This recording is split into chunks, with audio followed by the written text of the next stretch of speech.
I had 3 pets pampered and impossibly sleek. My rich friend was obsessed with them, always joking. Your little darlings are so gorgeous and well-behaved. Why don't you just sell them to me? Name your price. I never took her seriously, but then the floating text appeared above her head. When is this cannon fodder going to die? If you can't care for them, don't keep them. Our male leads are starving on her cheap food. It's heartbreaking. They wouldn't even bother with her if they didn't need her for their transformation. Soon.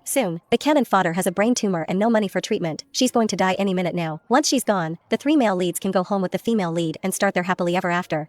Right before she dies, the cannon fodder will beg the female lead to take them. Little does she know, the male leads are intentionally letting her die. They've been waiting for this day. Looking at the 3 creatures, the ones currently purring and charming my friend, a cold rage settled in my stomach. You know what? I will. I heard myself say, the words tight and sharp. 10,000 apiece. Take your pick. The living room went silent. The smile froze on my friend Zara's face. The calico cat, Apollo, the one who was the master of affection, stopped rubbing his cheek against her chin. The small, black snake, Styx, unwrapped from her neck and raised its head. Even Gizmo, the poky little hedgehog on the adjacent sofa, stopped grooming his paws. All their eyes were suddenly fixed on me. The bullet screen above my head erupted like a lake hit by a boulder. What did I just hear? 10,000 apiece? How dare this dead cannon fodder set such a price? Holy crap, the wicked cannon fodder reveals her true colors. Just a second ago she was acting like a doting owner. She must be desperate for cash. Is she trying to swindle our sweet female lead? I knew it. She only kept pets to curry favor with Zara. What a manipulative BTCH, asterisk. Zara was the first to recover. She looked awkwardly from the pets in her arms to me. Elena, what are you talking about? I was just kidding, she said, her tone laced with embarrassment. Aren't they your absolute treasures? How could you sell them to me? I kept a relaxed, almost weary smile on my face, pretending not to see the text attacking me. They are my treasures, Zara, but reality is a factor now. I sighed, managing to sound genuinely distressed. You know, I lost my job recently, and nothing solid has come up. To be honest, I can barely afford it anymore. I met Zara's eyes, making my gaze sincere. They'd probably be happier with you. Anyway, look, the fancy cat tree, the organic mice, Gizmo's climate-controlled habitat. Didn't you buy most of that for them? Instead of scraping by with me, they'll actually have a good life if they go home with you. Zara opened her mouth to speak, but I cut her off. I'm really in a bind right now. If you truly love them, and you're willing to help me out, 10,000 each. Anyone you want. Think of it as bailing me out. Please? Zara fell silent. The bullet screen raged again. Female lead, darling, don't believe her. She's exploiting your kindness. A bind? LOL. You have a fatal illness that money can't fix anyway. Jinx. Male leads, bite her. This black-hearted woman doesn't deserve to be your owner. Zara hesitated, finally biting her lip. Okay, maybe I'll just take one for now. I wouldn't want you to be completely alone. I was practically itching for her to take all 3 and save me the trouble. They were ungrateful vipers, and they needed to be gone. Sold. All of them, but I knew a sudden change in attitude would arouse suspicion. One step at a time. Fine, whatever you think is best. Go ahead and choose. Take whichever one you bonded with most. Zara knelt down, still holding Apollo the calico. She peered at the little black snake and the hedgehog that had scooted closer. Styx seemed to sense something was off. He raised his head higher, turning slightly toward Zara. His tongue flickered out quickly. Gizmo the hedgehog shifted his tiny paws, his black bead eyes fixed on her. That's when Apollo, the cat in Zara's arms, made his move. He let out a soft, sweet meow, then rubbed his velvety head frantically against Zara's chin.